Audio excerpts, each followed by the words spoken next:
ಪರಪ್ಪನ ಅಗ್ರಹಾರದ ಜೈಲು ಪರಿವರ್ತನಾ ಕೇಂದ್ರವಾಗಬೇಕಿತ್ತು. ಬಟ್ ಇದು ಕ್ರಿಮಿನಲ್ಗಳಿಗೆ ಹೇಗೆ ಸ್ವರ್ಗ ತಾಣವಾಗಿದೆ ಅನ್ನೋದು ಗೊತ್ತಾಗ್ತಾ ಇದೆ. ಪರಪ್ಪನ ಅಗ್ರಹಾರದ ಜೈಲಿನಲ್ಲಿ ಕೈದಿಗಳಿಗೆ ರಾಜಾತಿಥ್ಯ. ಗೋಲ್ಡ್ ಸ್ಮಗ್ಲರ್ ರನ್ಯಾ ರಾವ್ ಪ್ರಿಯಕರನಿಗೂ ಕೂಡ ಇದೇ ರೀತಿಯ ಹೈಫೈ ಲೀಡ್. ರನ್ಯಾ ಪ್ರಿಯಕರ ನಟ ತರುಣ್ ಜೈಲಿನಲ್ಲಿ ಬಿಂದಾಸ್ ಆಗಿ ಲೈಫನ್ನು ಲೀಡ್ ಮಾಡ್ತಿದ್ದಾನೆ. ತರುಣ್ ಕೈನಲ್ಲಿ ಮೊಬೈಲು, ಜೊತೆಗೆ ತನ್ನ ಸೆಲ್ನಲ್ಲಿ ಟಿವಿ. ಕೈದಿಗಳ ರಾಜಾತಿಥ್ಯಕ್ಕೆ ಜೈಲಾಧಿಕಾರಿಗಳು ಸಿಬ್ಬಂದಿಗಳು ಕೂಡ ಸಾಥು. ಗೋಲ್ಡ್ ಸ್ಮಗ್ಲಿಂಗ್ ಕೇಸ್ನಲ್ಲಿ ಲಾಕ್ ಆಗಿರುವಂತಹ ತರುಣ್ಗೆ ಪರಪ್ಪನ ಅಗ್ರಹಾರದ ಜೈಲಲ್ಲಿ ರಾಜಾತಿಥ್ಯ. ನೀವು ಕೂಡ ಗಮನಿಸ್ತಾ ಇದ್ದೀರಿ. ಜೈಲನ್ನು ನಾವು ಪರಿವರ್ತನಾ ಕೇಂದ್ರ ಅಂತ ಕರಿತೀವಿ. ಇಲ್ಲಿ ಬೇಕು ಬೇಡದ್ದು ಎಲ್ಲವೂ ಕೂಡ ಸಿಗ್ತಾ ಇದೆ. ದುಡ್ಡು ಕೊಟ್ಟರೆ ಪ್ರತಿಯೊಂದು ಕೂಡ ಸಿಗ್ತಾ ಇದೆ. ಮೊಬೈಲು, ಇಯರ್ಫೋನು, ಇಯರ್ಬಡ್ಸು, ಟಿವಿ ಇದೆಲ್ಲವೂ ಕೂಡ ಸಿಕ್ಕ ಮೇಲೆ ಆ ವ್ಯಕ್ತಿ ಬದಲಾಗೋದಾದ್ರೂ ಹೇಗೆ ಅಂತ ಹೇಳಿ ಜೈಲು ಒಂದು ರೀತಿ ರೆಸಾರ್ಟ್ ಆಗ್ಬಿಟ್ಟಿದೆ ಇವರಿಗೆ. ಸಿಗರೇಟ್ ಇಂದ ಹಿಡಿದು, ಮೊಬೈಲ್ ಇಂದ ಹಿಡಿದು, ಟಿವಿಯಿಂದ ಹಿಡಿದು ಎಲ್ಲವೂ ಕೂಡ ಸಿಗ್ತಾ ಇದೆ. ಹೊರಗೆ ಬರೋದಕ್ಕೂ ಕೂಡ ಮನಸ್ಸಾಗದೇ ಇರುವಂತಹ ವಾತಾವರಣ ನಿರ್ಮಾಣವಾಗಿದೆ. ಇದೆಲ್ಲದಕ್ಕೂ ಕಾರಣ ಯಾರು? ನಮ್ಮ ಜೈಲಾಧಿಕಾರಿಗಳು, ನಮ್ಮ ವ್ಯವಸ್ಥೆ, ನಮ್ಮ ಸಿಬ್ಬಂದಿಗಳು ದುಡ್ಡಿಗೋಸ್ಕರ ಏನು ಬೇಕಾದರೂ ಮಾಡೋದಕ್ಕೆ ರೆಡಿ ಆಗಿದ್ದಾರೆ. ಮೊಬೈಲನ್ನು ಕೊಡ್ತಾರೆ, ಸಿಮ್ ಅನ್ನು ಕೊಡ್ತಾರೆ, ಟಿವಿನೂ ಕೊಡ್ತಾರೆ, ಎಲ್ಲವನ್ನು ಕೂಡ ಕೊಡ್ತಾ ಇದ್ದಾರೆ. ಈ ಜೈಲಿನ ಒಳಗಡೆ ಹೋಗಿರುವಂತಹ ಈ ಕ್ರಿಮಿನಲ್ಸ್ಗಳು ಈಗ ಆಡಿದ್ದೇ ಆಟ, ಅವ್ರು ಮಾಡ್ಕೊಂಡಿರೋದೇ ಕಾನೂನಾಗಿ ಹೋಗ್ಬಿಟ್ಟಿದೆ. ಹೇಳೋರು ಕೇಳೋರು ಯಾರೂ ಇಲ್ಲದೆ ಇರುವಂತಹ ಪರಿಸ್ಥಿತಿ. ಹಾಗಾದ್ರೆ ಪರಪ್ಪನ ಅಗ್ರಹಾರದ ಜೈಲಿನಲ್ಲಿ ನಿರ್ಮಾಣವಾಗಿದೆಯಾ ಅನ್ನುವಂತಹ ಪ್ರಶ್ನೆ. ಮತ್ತಷ್ಟು ಡೀಟೇಲ್ಸ್ ಕೊಡ್ತಾರೆ ಅಂಬರೀಷ್, ದೂರವಾಣಿ ಸಂಪರ್ಕದಲ್ಲಿ ಜಾಯ್ನ್ ಆಗಿದ್ದಾರೆ. ಅಂಬರೀಷ್, ಏನ್ರಿ ಇದು ಪರಪ್ಪನ ಅಗ್ರಹಾರದ ಜೈಲಿನ ಕಥೆ ಅಂತ ಹೇಳಿ? ದುಡ್ಡಿದ್ರೆ ಏನು ಬೇಕಾದರೂ ಸಿಗುತ್ತೆ ಅನ್ನೋದನ್ನ ಮತ್ತೊಮ್ಮೆ ಮಗದೊಮ್ಮೆ ಪ್ರೂವ್ ಮಾಡ್ತಾ ಇದ್ದಾರೆ. ಈ ಸ್ಟ್ರಿಕ್ಟ್ ರೂಲ್ಸ್ಗಳು ಕೇವಲ ದರ್ಶನ್ ಅವ್ರಿಗೆ ಮಾತ್ರ ಸೀಮಿತನಾ? ಇವರಿಗೆಲ್ಲ ಅದು ಅಪ್ಲೈ ಆಗಲ್ವಾ?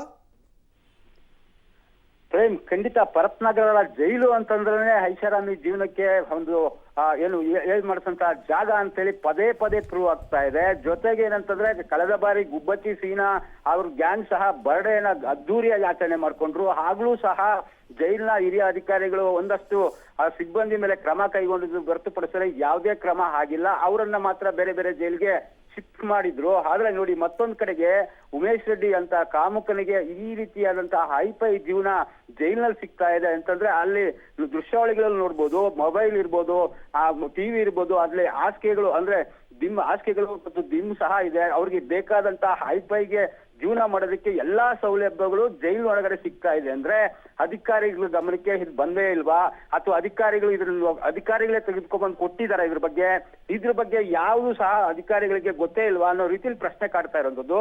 ಪದೇ ಪದೇ ಜೈಲಿನ ಒಳಗಡೆ ಯಾವ ರೀತಿ ಐಷಾರಾಮಿ ಜೀವನ ಮಾಡ್ತಾ ಇದ್ದಾರೆ ಅನ್ನೋದಕ್ಕೆ ಉದಾಹರಣೆಗಳು ಕಾಣಿಸ್ತಾ ಇದ್ರು ಸಹ ಗೃಹ ಇಲಾಖೆ ಇರ್ಬೋದು, ಕಾರಾಗೃಹ ಇಲಾಖೆ ಇರ್ಬೋದು, ಯಾರು ಸಹ ಇದ್ರ ಬಗ್ಗೆ ಕ್ರಮ ಕೈಗೊಳ್ತಿಲ್ಲ.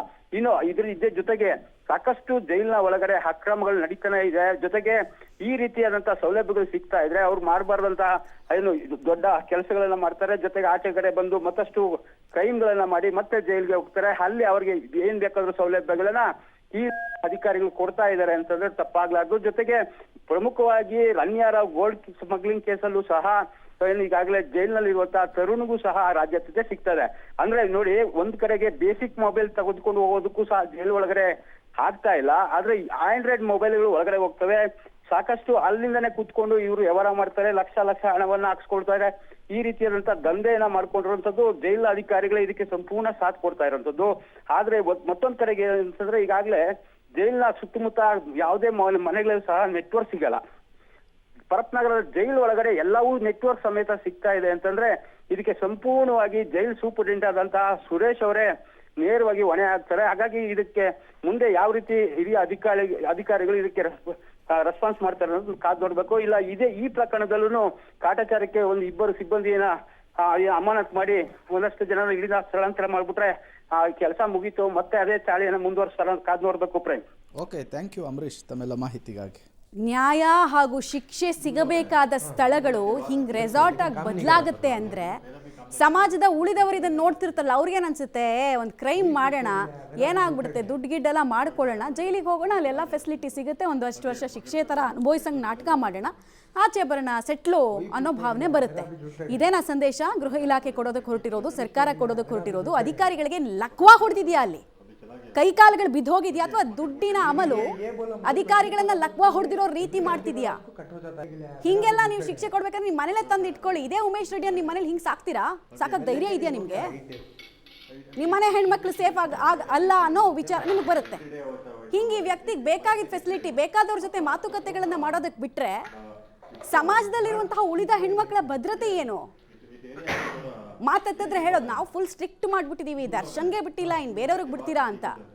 ಬರೇ ಬಡ ಕೈದಿಗಳ ಮೇಲೆ ಅಷ್ಟೇ ನಿಮ್ದು ಪೌರುಷ. ಆಮೇಲೆ ಎಂಜಿಲ್ ತಿಂದು ಭಿಕ್ಷೆ ಬೇಡ್ಕೊಂಡು ಬದುಕಬೇಕಂದ್ರೆ ದೇವಸ್ಥಾನದ ಮುಂದೆ ತಟ್ಟೆ ಹಿಡ್ಕೊಂಡು ಬದುಕ್ಬೋದಲ್ಲ ಸಿಬ್ಬಂದಿಗಳು. ಹಿಂಗೆ ಈ ತರ ಕೆಟ್ಟ ಕೊಳಕ ಕ್ರಿಮಿನಲ್ಗಳ ಹತ್ರ ನೀವು ದುಡ್ಡಿಸ್ಕೊಂಡು ಹಫ್ತಾ ಇಸ್ಕೊಂಡು ಅವ್ರಿಗೆ ಫೆಸಿಲಿಟಿ ಕೊಟ್ಕೊಂಡು ನಿಮ್ದೊಂದು ಬದುಕ ಬಾಳ. ಅದಕ್ಕಿಂತ ಇಲ್ಲಿ ಎಲ್ಲೋ ಮೆಜೆಸ್ಟಿಕ್ ನಲ್ಲಿ ಹೋಗ್ಬೋದು ನೀವು. ಅದಕ್ಕಿಂತ ಯಾವ್ದಾದ್ರು ದೇವಸ್ಥಾನಗಳ ಮುಂದೆ ಭಿಕ್ಷೆ ಪಾತ್ರೆ ಇಟ್ಕೊಂಡು ನಿಂತ್ಕೊಳ್ಬೋದು ನೀವು. ಎಷ್ಟು ಅಂತ ತೋರಿಸೋದು ಇಂಥದ್ನ. ಆ ಸಸಿಕಲಾಯಿಂದ ಹಿಡಿದು ಇಲ್ಲಿ ತನಕ ಪ್ರತಿಯೊಬ್ಬರದ್ದು ವಿಡಿಯೋ ಬರುತ್ತೆ. 4 ಜನ ಅಧಿಕಾರಿಗಳು ಸಸ್ಪೆಂಡ್ ಆಗ್ತಾರೆ. ಇಂಟರ್ನಲ್ ಎನ್ಕ್ವೈರಿ ಅಂತ 4 ತಿಂಗಳು ನಾಟಕ ಮಾಡ್ತಾರೆ. 5ನೇ ತಿಂಗಳಿಂದ ಎಲ್ಲಾ ಫೆಸಿಲಿಟಿಗಳು ಸಿಗುತ್ತೆ. ಕಡಲೆ ಬೀಜ, ಗೋಡಂಬಿ, ದ್ರಾಕ್ಷಿ, ಕುಡಿಯೋದಕ್ಕೆ ಎಣ್ಣೆ, ಟಿವಿ, ಕೈಲಿ ಮೊಬೈಲು. ಇದು ನ್ಯಾಯ ಸಿಗೋ ಸ್ಥಳನಾ?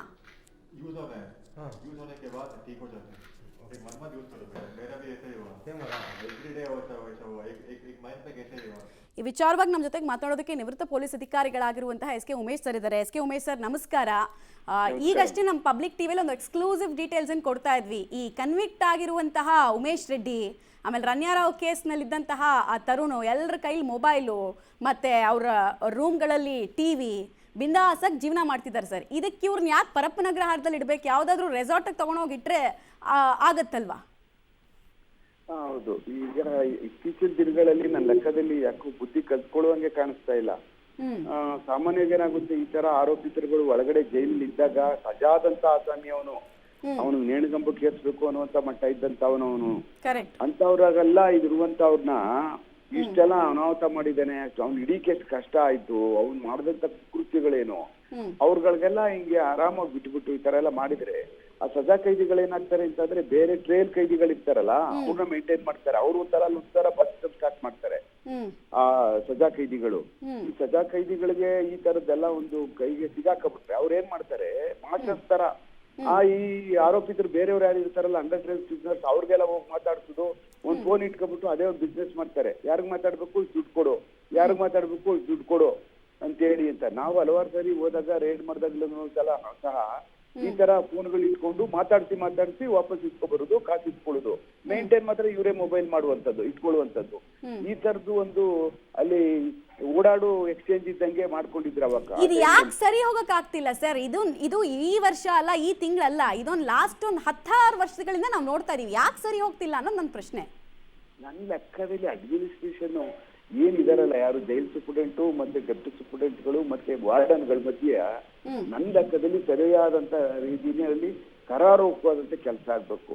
ಅಂದ್ರೆ ಬಹಳ ವರ್ಷಗಳಿಂದ ಇದೇ ಮಾತಾಡ್ತಾ ಇದೀವಿ, ಇದೇ ಮಾಡ್ತಾ ಇರೋ ನನ್ ಮುಂದೆ ಜೈಲ್ಗಳಲ್ಲಿ ದೊಡ್ಡ ಜೈಲ್ ಇದಾವೆ ನೋಡಿ, ಬೆಂಗಳೂರು, ಪರಪ್ಪನಗ್ರಹಾರ, ಮೈಸೂರು ಮತ್ತೆ ಬೆಳಗಾಮು, ಗುಲ್ಬರ್ಗ ಬಳ್ಳಾರಿ ಜೈಲ್ಗಳಿಗೆ ನೇರವಾದಂತ ಪೊಲೀಸ್ ಆಫೀಸರ್ಗಳನ್ನೇ IPS ಅವ್ರನ್ನೋ ಇಲ್ಲ ಪ್ರಮೋಟೆಡ್ ಆದಂತ IPS ಆಫೀಸರ್ಗಳನ್ನ ಪೊಲೀಸ್ ಅಧಿಕಾರಿಗಳನ್ನ ನೇಮಕ ಮಾಡಿದ್ರೆ ನನ್ನ ಲೆಕ್ಕದಲ್ಲಿ ಒಂದು ಲೆಕ್ಕಾಚಾರ ಅವ್ರನ್ನ ಕಂಟ್ರೋಲ್ ತಗೋಬಹುದು ಅಂತ ಅನ್ನಿಸ್ತದೆ.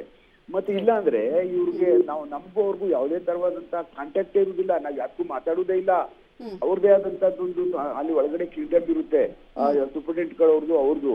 ಆ ಕಾರಣಕ್ಕೋಸ್ಕರನೇ ನೇರವಾದಂತ ವ್ಯವಸ್ಥೆ ಕೆಳಗಡೆಗೆ ಬಂದ್ಬಿಡುತ್ತೆ. ಅವಾಗ IPS ಅವ್ರದ್ದು ಮತ್ತೆ ಯಾರಾದ್ರೂ ಅಧಿಕಾರಿಗಳನ್ನ ನೇಮಕ ಮಾಡಿದಾಗ ಏನಾಗುತ್ತೆ, ಜವಾಬ್ದಾರಿ ಜಾಸ್ತಿ ಆಗುತ್ತೆ.